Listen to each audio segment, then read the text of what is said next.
So you're looking for an Audi RS3, but a new RS3 starts from 1.5 million rands, and spec cars can go up to 1.7 million. You can buy a used 8Y model, but they range from just over a million rands all the way up to 1.4 million rands, and that is still out of budget for you. So you're left wondering, can the older 8V model still cut it for you? Well, today I'm going to walk you through this 8V2 RS3. We'll experience the performance, break down the pricing and market value, and talk about specs, common issues, maintenance costs, and in the end, we'll conclude if it's worth buying now in 2026. So yes guys, today we're checking out the 8V2 Audi RS3, and this is basically a buyer's guide.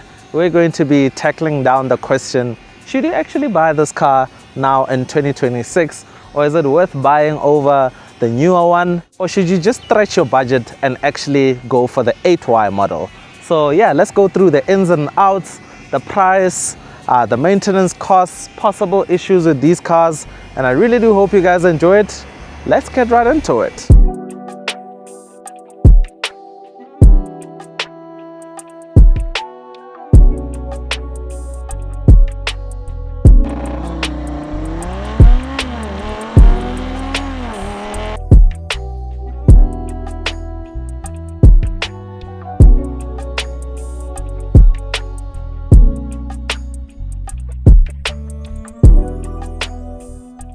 The 8V Audi RS3 is the second generation of RS3, and 8V is just the code name for this particular model. They hit our market back in 2016. Although I'd advise you avoid those cars, they tend to be more problematic, and Audi made a lot of improvements with this facelift model. They introduced the Daza motor with a lighter aluminium engine block, replacing the cast iron block, recalibrated the quattro system to add a bit of oversteer, and of course gave it more power at 294 kilowatts, which is roughly 400 horsepower. But one thing I have to shout out, the 2016 models are the best sounding RS3s out there. If you know, you know. The most influential factor on this decision is of course pricing. We've already covered the fact that the 8Y models are out of reach, but how is this 8V2 model priced on the used market? By the way, 8V2 simply refers to facelift models. The 8V1 is the pre-facelift, and the 8V2 is the facelift, which came out in 2017. You can pick yourself up a 2017 to 2021 RS3 for 690k all the way up to 950k, depending on the year model and the mileage, of course. One thing to note, the 2017 and first batch of 2018 models are the best sounding facelift RS3s, simply because emission rules got stricter around this time, and Audi introduced the DNW motor, which had an OPF, which is the fuel particulate filter, so the car could comply with the new rules. And this heavily restricted the sound and affected the power output just a bit. So if you don't want to be modifying the exhaust and fitting custom downpipes, consider getting a 2017 or early 2018 car. So let's say you pick this car, for example. It's a 2018 with 42,000 kilometers, selling for 770,000 rands. Expect to pay around 14,000 rands a month on finance. One of the main reasons why you buy an Audi RS3 is of course for its performance. This RS3 is powered by the infamous Daza motor with 294 kilowatts, roughly 400 horsepower, same as the new RS3, but with 20 Newton meters less at 480 Newton meters of torque. Audi claims the car will do 0 to 100 kilometers an hour in 4.1 seconds, but they are quicker in the real world, capable of doing it in under 4 seconds. And for some reason, these cars tend to launch more aggressively than even the new ones. Now, let me paint a picture for you on what the performance is like.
let's cover some of the common issues and maintenance costs. One common issue we've covered before on the channel is the problematic daytime running light module, which causes the daytime running lights to yellow and eventually die. This issue affects many other models from this era, the RS3 included. You can pick yourself up this module from a reputable parts shop for about 3,000 rands and the problem should be fixed. But if you take the car to Audi, they just replace the whole light altogether. One can cost over 20,000 rand. So replacing both may cost you 40,000 rands or even more. There is also reports of the infotainment screen glitching, particularly on the very early cars, although this issue is rare. There are also some other issues which are also somewhat rare. These include timing problems, fuel pump issues where either the module is faulty or the pump itself. The fuel pump issue normally throws an engine management light, so do look out for that when shopping. Generally, these cars are totally reliable. If you will be servicing the car at Audi, expect to pay big bills. A minor service isn't bad though, around 4,000 rands, but major services can go up to 40,000 rands, maybe even higher, which brings me to maintenance plans. A lot of the later models, 2020 and 2021 in particular, can still have extended maintenance plans, which can come in handy when it comes to maintenance cost reduction. Other nitty-gritties include tires. This being a very high performance car, you will need good quality tires like Michelin Pilot Sport 4Ss or Pirelli P0s, which for a set expect to pay around 20,000 rands. The car uses massive 6-piston caliper brakes, so if I was to estimate to replace pads and discs should be around 20 to 30,000 rands. In terms of daily use, the RS3 has a 55-litre fuel tank, which will cost you around 1,200 rands to fill up, and a full tank will get you around 600 kilometers of range on normal driving. That all depends on how you drive, of course. Here are a few details to look out for in terms of specs. The RS3 was offered with a lot of optional extras. The virtual cockpit, which is the digital driver instrument cluster, was an optional extra. These sport seats with quilted leather covered in Nappa leather were also an optional extra. And if you love listening to music, you'll need to find a car with the Bang & Olufsen sound system, which for me personally, till this day, even the new RS3s with B&O and Sonos doesn't come close to this Bang & Olufsen in the 8V models. So these are the three main extras I suggest you look out for because they just help complete the package. So in conclusion, is this Audi RS3 worth buying now in 2026? The simple answer is yes, simply because the performance is on par with the new one. You still get a very premium interior with modern features like a digital driver display, high-end sound system, incredible Audi interior quality, arguably even better than the new one in some areas. The tricky part is maintenance can be very expensive, particularly if you opt for a car without a maintenance plan. Thanks for watching.